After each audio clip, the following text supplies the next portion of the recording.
house was quiet, too quiet, the kind of silence that presses against your ears, making every little sound a creaking floorboard.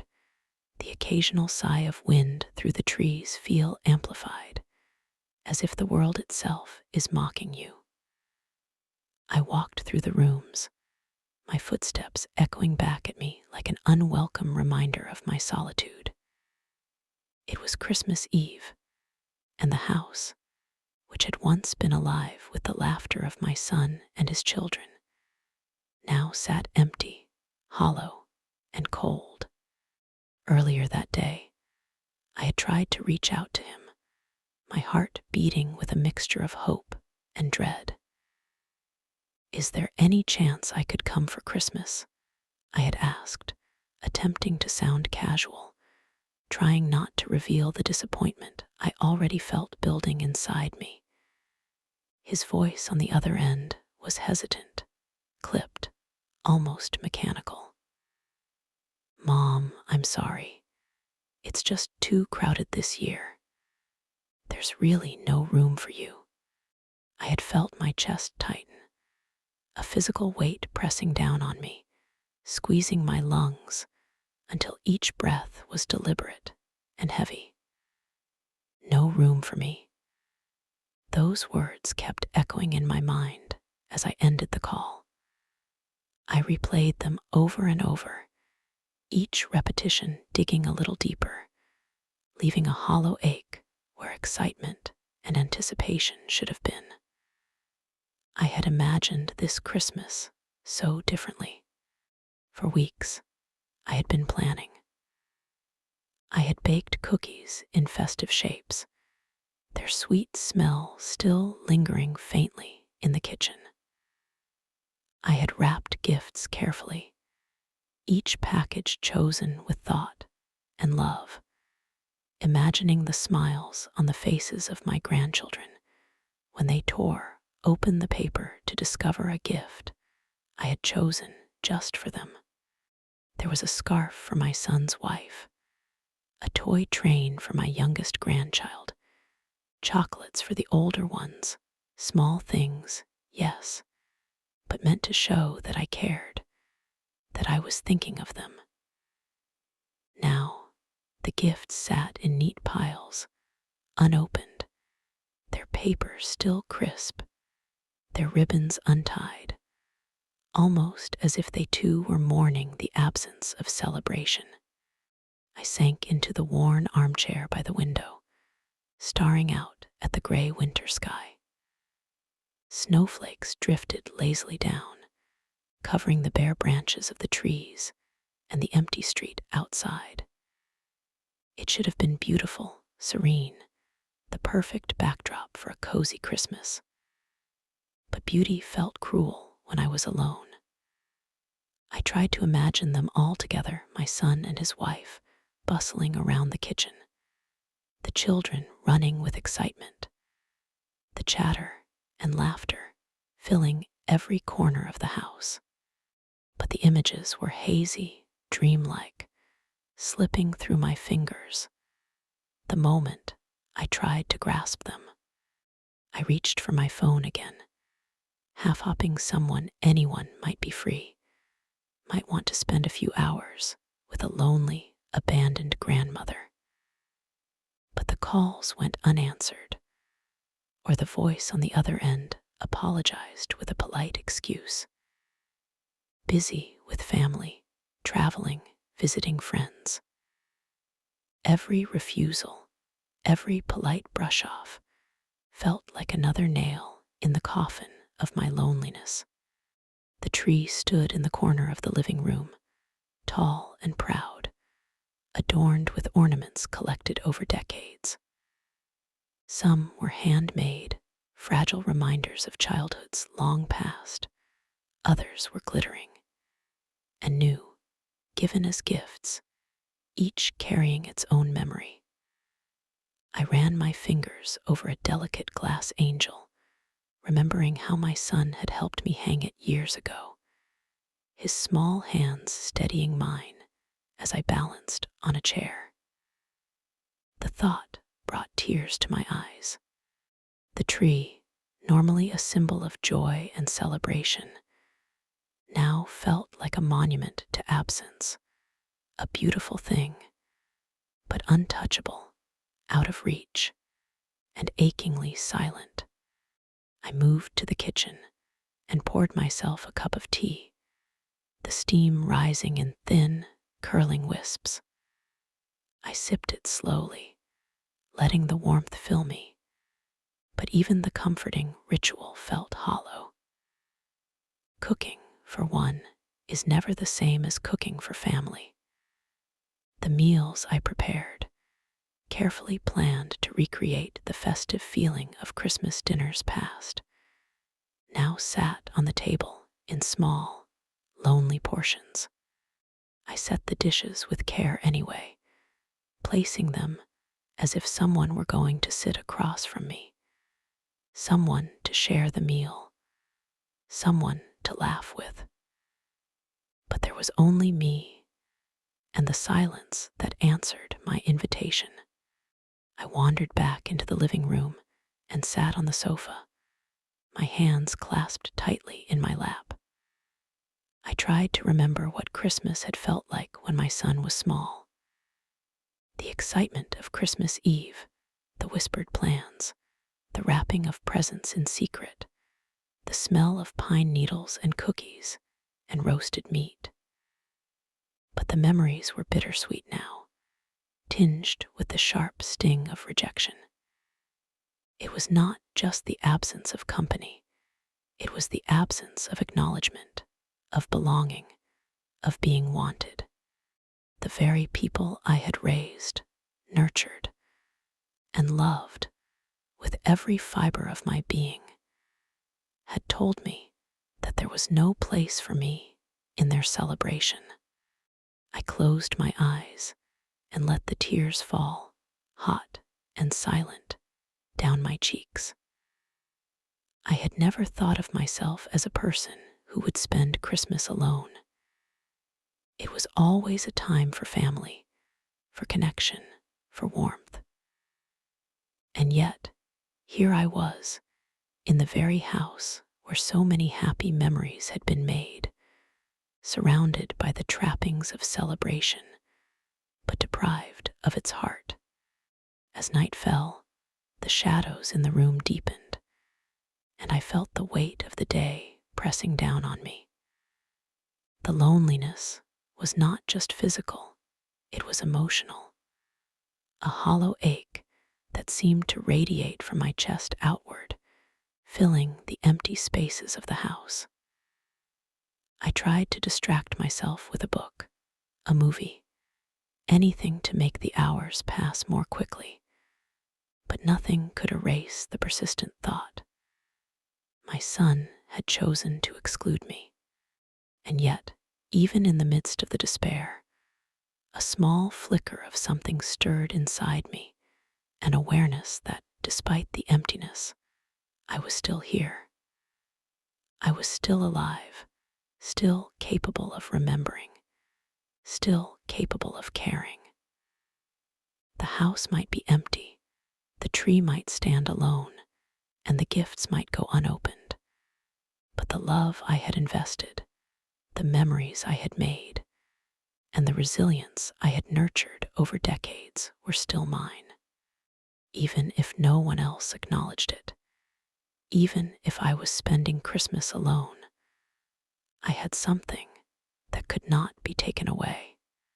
That night, as I sat in the dim light of the living room, the snow falling quietly outside, I realized that this Christmas would be unlike any other. It would be a Christmas of reflection, of confronting my loneliness, and perhaps of discovering a strength I hadn't realized I possessed. I would face the empty rooms, the unopened gifts, and the echoing silence, not as a victim, but as someone who had loved fully and deeply, someone whose heart was still capable of feeling, even when others could not or would not return it. And so I lit a single candle on the table, the small flame flickering gently in the darkness. And for the first time that day, I let myself breathe. The house was still empty, the night still long, but in that simple act, lighting a candle, acknowledging my own presence, I found the tiniest spark of hope, a reminder that even in solitude, I was not completely alone. As the night deepened, the shadows in the empty house grew longer, stretching across the walls like silent witnesses to my solitude. The candle I had lit on the dining table flickered gently, casting a warm glow that barely pushed back the chill that seemed to seep from the corners of the room. I sat there for a long time, staring at the flame, watching it sway as if it were alive, fragile yet determined to burn despite the darkness around it. And as I watched, a thought began to emerge, small and hesitant at first, but growing in strength. Perhaps this night, this loneliness, could be more than just pain. I remembered the Christmases of the past, not just the laughter and gifts, but the effort and love I had poured into each one. The little traditions my family had once treasured, the ornaments we had hung together on the tree, the songs we had sung by the fire, these memories were mine, untouchable, and they carried a quiet, enduring power. I realized that while my son had physically shut me out, the bond we had built over years could not simply vanish. Love, after all, is not constrained by space or proximity. Moved by this realization, I decided to honor these memories, even if I had to do it alone. I opened a dusty photo album that had been tucked away on a high shelf, its leather cover worn from decades of use. The pages were filled with snapshots of Christmases long past. My son as a wide-eyed child, tearing open a brightly wrapped gift. His siblings laughing uncontrollably as they tangled themselves in ribbons, and the family gathered around tables, overflowing with food and warmth. I traced each photograph with trembling fingers, letting the memories wash over me. Tears flowed freely now, but they were no longer only of sorrow. They were also of gratitude, of a deep recognition of all the joy that had existed and still existed in my life. I laughed softly at some of the moments frozen in the pictures. The time my youngest had tried to sneak cookies before dinner, leaving a trail of crumbs across the kitchen floor, or the time my son had insisted on dressing the dog in a Santa hat for a family photo, only to have the hat fall over its eyes, causing a chaotic scene of barking and laughter. These were the pieces of my heart, stitched together over years of love, care, and shared experiences. Feeling a surge of determination, I rose from the sofa and walked slowly to the living room. The Christmas tree, once a lonely sentinel in the corner, suddenly seemed to call to me. I ran my hands along its branches, feeling the familiar textures of ornaments, tinsel, and lights. One by one, I adjusted the decorations, straightened the garlands, and fluffed the branches, as though giving the tree a new purpose. It was still the same tree, adorned with the memories of my family. But now, it also represented my own presence, my resilience, and my ability to find joy even in solitude. Next, I turned my attention to the gifts I had prepared. I picked up a small box wrapped in shiny paper, intended for my eldest grandchild. I smiled at the thought of the excitement it would bring if it were opened, and though there was no one to share the moment with, I decided to unwrap it anyway. The act of revealing the gift, of remembering the joy it represented, was a way of connecting with the past and with the love that still lived in my heart.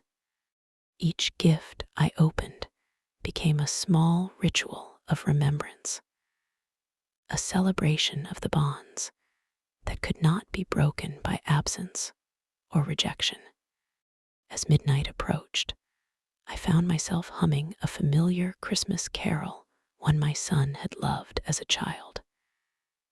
At first, the sound of my own voice in the empty house felt strange, even lonely.